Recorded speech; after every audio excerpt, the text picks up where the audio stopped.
All right, we got Seth Hughes with us today, man. How's it going, Seth? Oh, good. Just got off another long day of work, and yeah, just had a little gym sesh afterwards, and then hopped on here with you. You normally hit the gym after work? Yeah, it's usually the best time for me. Usually start pretty early in the morning, and then finish early in the afternoon, and start off basically just doing a little gym workout in the afternoon, and kind of just hang out after that. Right on, man. How was your Christmas? It was good. It was good. I got to go home see some of my family, which was nice. I being on the road all summer, we don't really get to see our families too much. So it was nice to kind of have a day or two of relaxation, no work, and just complete relaxation. So tell me a little bit about yourself, man. A lot of guys, from Canada, and a lot of guys, from the states, kind of watch this, and I want to help you get yourself out there. So let everybody know what you're about. Yeah, so I mean, basically like every kid riding, I got my first bike when I was for my third birthday, and just kind of progressed from there. I grew up in Cambridge, Ontario, racing. I started racing at 4, just with CMRC when they were around, and then as I got to like 50s and near the end of my 50 career, and then 65s, we started hitting up some of the Michigan races just because they were kind of close, and then just doing all like the CMRC events around here. That's now becoming that has become AMO. Yeah. Okay, so you grew up racing the CMRC, and you went through the ranks as a beginner, junior, then you went intermediate, and did you point out before you turned pro, or how's that working out for you? Just going to be your first year full pro, right? But you rode some pro last year.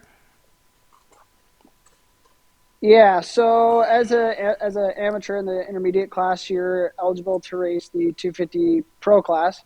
So this past summer was my third year in intermediate, and starting to get. I wouldn't say I'm getting up there in age, but it's kind of crunch time to start getting the job done and see if I can mix it up with the big boys in the 250 class. So I did all the East rounds this year of the Triple Crown series, and then also did the Supercross um, the Supercross portion as well, and then ended up scoring points in at round 2 at Walton in the 3 moto format.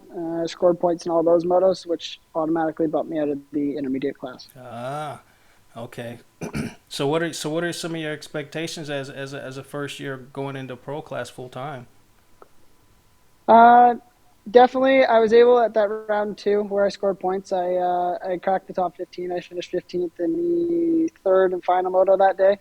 So definitely, with the amount of experience that I got now and racing all the guys, I think definitely top 15 to top 10 range is definitely my goal for 2022. Okay, well, let's step back to intermediate. How did you do in your intermediate class your last year? Believe it or not, I had my best year at Walton. Usually, I don't shine bright there too often, but I had I think I finished up sixth in the 250 intermediate class and seventh in the open intermediate class at the Walton Transcan. Okay, did you make any podiums at all last year? Just at some of the local races, a couple seconds, a couple thirds. I think I may have won one or two motos. Mm-hmm. So And have you had any serious injuries along your career at all so far? Setbacks? yeah, back when I was probably I think I was 10 or 11 years old. I've completely destroyed my right shoulder.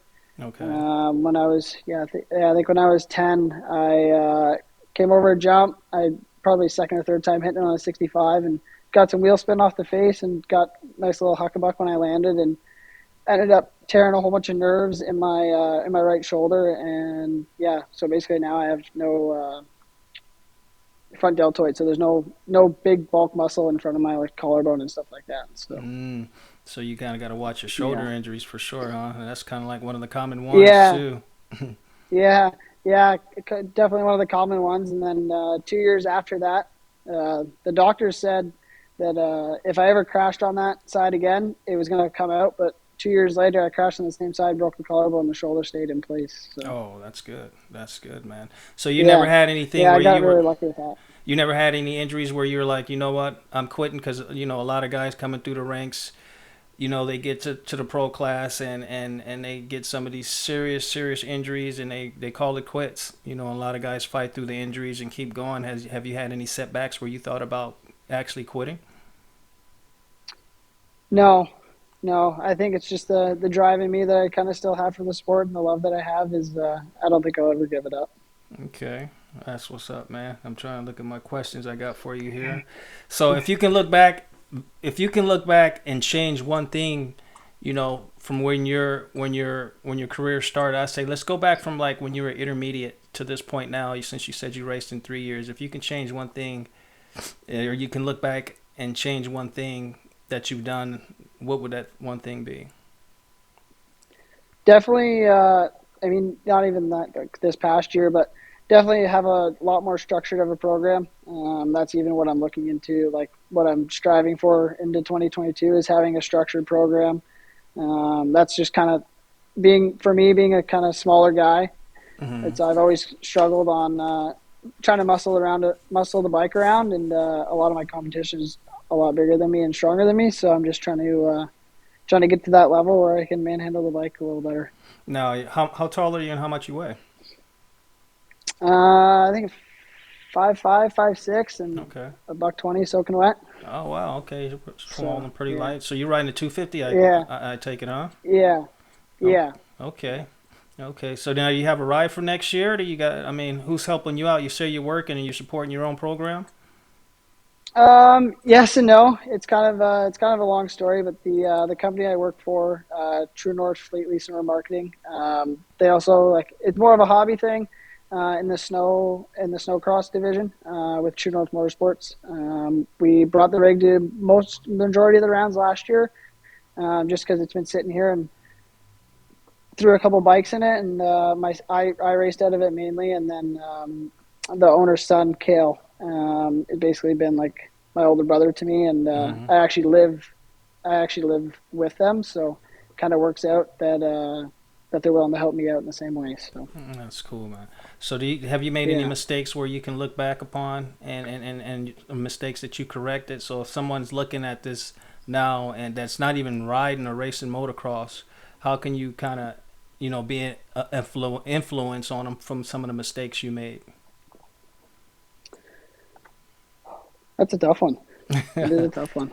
Um, Definitely, if you're super passionate about something, not even just talking about dirt bikes or moto or anything, just if you're passionate about something, keep your head forward, and if you work hard enough, you'll definitely get there. Okay. Now you got a full time mechanic with you, driving you out to the races for 2012.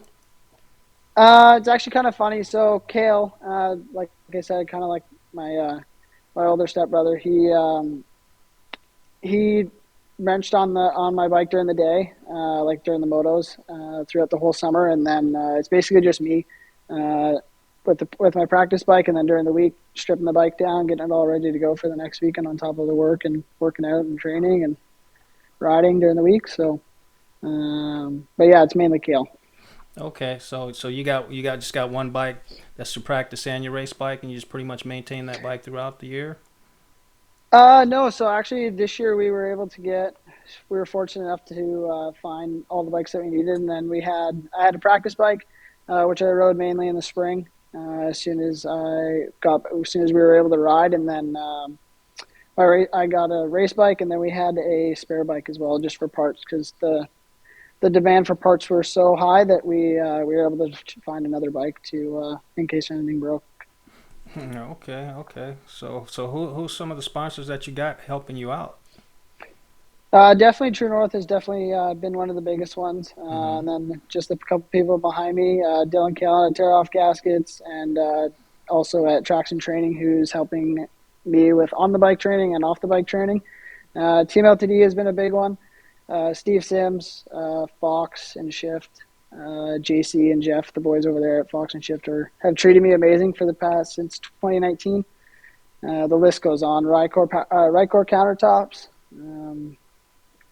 Yeah, just a couple off the top of my head. Okay, so I see you got a bike right behind you. It's hard to make out what it is. Is it a Honda or gas?